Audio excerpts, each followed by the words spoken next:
শহীদ বীর ওসমান হাদির লাশ আনা হয়েছে সোহরাওয়ার্দী মেডিকেলের মর্গে। এখানে তার লাশের কিন্তু যে ময়নাতদন্ত করার কথা রয়েছে সেটি সম্পূর্ণ করে যেই ময়নাতদন্তের সংশ্লিষ্ট কাজ রয়েছে সেটি সম্পূর্ণ করে কিন্তু মানিক মে এভিনিউতে জানাজার উদ্দেশ্যে নেওয়া হবে এবং দুপুর 2টা নাগাদ কিন্তু শহীদ ওসমান হাদির যে জানাজা সেটি কিন্তু সম্পূর্ণ হবে এবং পরবর্তীতে জানাজা সম্পূর্ণ হলে একটি বিশাল মিছিল নিয়ে কিন্তু ঢাকা বিশ্ববিদ্যালয়ে কবি নজরুল ইসলামের যে সমাধি রয়েছে তার পাশেই তাকে দাফন করা হবে। এবং কিছুক্ষণ আগে জাতীয় হৃদরোগ ইনস্টিটিউটের যে হিমাগার রয়েছে সেখান থেকে শহীদ শরীফ ওসমান হাদির লাশ কিন্তু সোহরাওয়ার্দী মেডিকেলে ময়নাতদন্ত করার জন্য আনা হয়েছে এবং এখানে ময়নাতদন্তের কার্যক্রম সম্পূর্ণ হলে দুপুর 2টা নাগাদ যে জানাজার কথা রয়েছে সেটি দিকেই যে জানাজার কার্যক্রমের দিকে কিন্তু অগ্রসর হবে এবং সেখান থেকে কবি নজরুল ইসলামের সমাধির পাশে কিন্তু তাকে শাহিত করা হবে এবং শরীফ ওসমান হাদির কথা যদি আমরা বলি, যেটি বলেও শেষ করা যাবে না, তিনি একাধারে জুলাই বিপ্লবী ইনকিলাব মঞ্চের মুখপাত্র, এছাড়াও ঢাকা 8-এর হয়ে কিন্তু সংসদ সদস্যের জন্য এবার লড়াই করতেন। তিনি তার সংসদ আসনে লড়াই করার জন্য যে স্বতন্ত্র প্রার্থী হিসেবে তার কার্যক্রম পরিচালনা সেটি দৈনন্দিনই করে গিয়েছে। বিশেষ করে ভোরবেলায় তাকে বিভিন্ন মসজিদের সামনে গণসংযোগ করতে দেখা গিয়েছিল।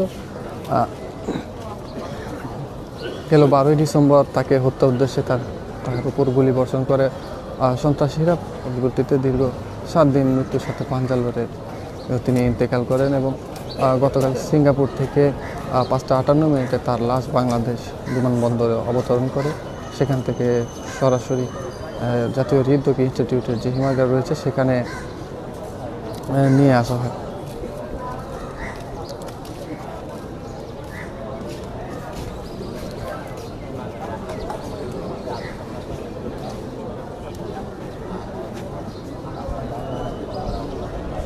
দর্শক, এই মুহূর্তে রয়েছে সোহরাওয়ার্দী হাসপাতালের যে মর্গের যে ইউনিট রয়েছে সেখানে। এখানে কিছুক্ষণ আগে শহীদ বীর ওসমান হাদির লাশ কিন্তু ময়নাতদন্তের জন্য আনা হয়েছে এবং ময়নাতদন্তের কার্যক্রম কিন্তু চলমান রয়েছে। এছাড়াও আমরা লক্ষ্য করছি জাতীয় হৃদরোগ ইনস্টিটিউট এবং সোহরাওয়ার্দীর আশেপাশে পুলিশ, সেনাবাহিনী, বিজেপি কিন্তু মোতায়েন করা হয়েছে, পিবিএনের সদস্যরা রয়েছে।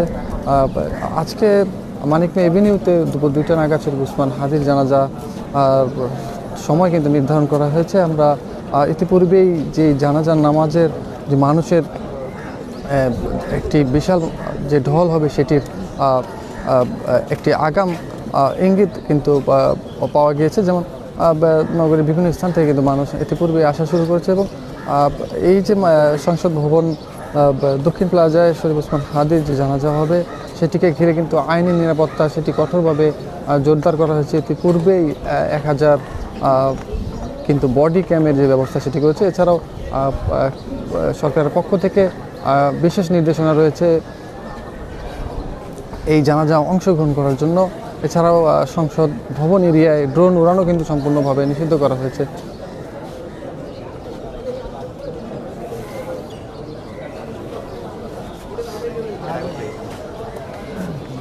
আসলে যেমনটি বলেছিলাম যে শরীফ ওসমান হাদির লাশ কিন্তু হিমাগার থেকে ময়নাতদন্তের জন্য সোহরাওয়ার্দী হসপিটালে আনা হয়েছে এবং ময়নাতদন্তের যে কার্যক্রম সেটি চলমান রয়েছে। এখান থেকে সংশ্লিষ্ট কাজ শেষ করেই কিন্তু জানাজার উদ্দেশ্যে মানিক মে এভিনিউতে নেওয়া হবে এমন তথ্য আমরা পেয়েছি এবং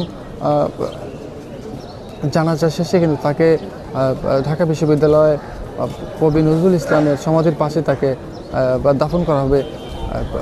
জানাজার পরে কিন্তু সেই যে উদ্যোগ সেটি কিন্তু গ্রহণ করা হবে এবং জানাজার পরপরই বিশাল এক মিছিল নিয়ে কিন্তু এই ঢাকা বিশ্ববিদ্যালয়ের উদ্দেশ্যে রওনা হওয়ার কথা এটি কিন্তু ইনকিলাব মঞ্চের যেই ভেরিফাইড পেজ রয়েছে সেই পেজের মাধ্যমে জানানো হয়েছে।